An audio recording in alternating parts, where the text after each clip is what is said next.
It's very hard to communicate them between themselves. All of the anti-aircraft is gone. Most of their missiles are gone. We either shot them or they shot them and don't have them anymore. They're down to a trickle. Pretty much everything they have is gone. I don't know. Can you name one thing that's not gone, or can you name one thing that's doing well? You know, if you read the papers, you think we're tied. You think we're in a tough battle. We are roaming free over Tehran, the city, Tehran, as opposed to Iran. We're roaming free. We can do whatever we want.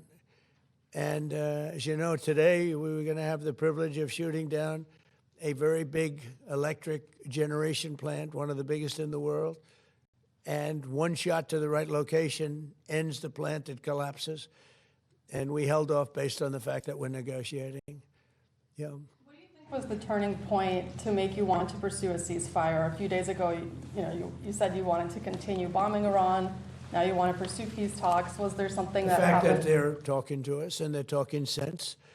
And remember, it all starts with they cannot have a nuclear weapon. I said yesterday, they said, what are the top 10? I said, well, number 1, 2, and 3 is they can't have a nuclear weapon.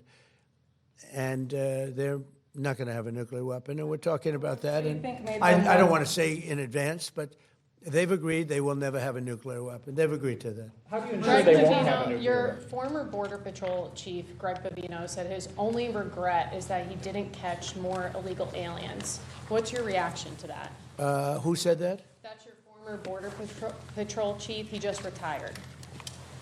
Well, I mean, we captured a lot. You know, they were allowed into the country by Sleepy Joe and that group of incompetent people that were, he was the worst president ever, the group of incompetent people. To me, that's the biggest scar. You know, inflation, they caused the highest inflation we've ever had. We've already gotten rid of it. The biggest scar is what they did, the people that they allowed from prisons all over the world. They came from the Congo, from all over South America. Rough people, really tough people. So, no, I understand what he means. He says, you know, he would have liked to have captured more.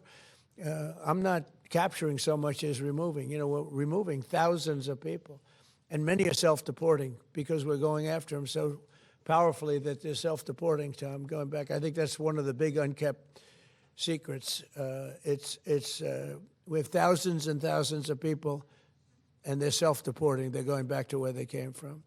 But what we want really is the criminals. We're really focused on those criminals, getting them out.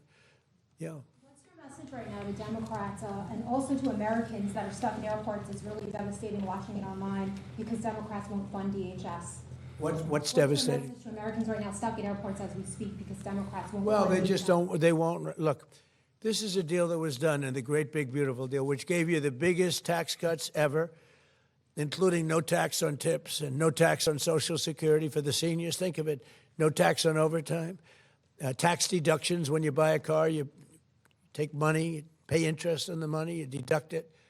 We've never had that for people buying cars, if it's an American car, only if it's an American car. But they are just they stick together, the Democrats. I tell you, I give them great credit for that. We have some that will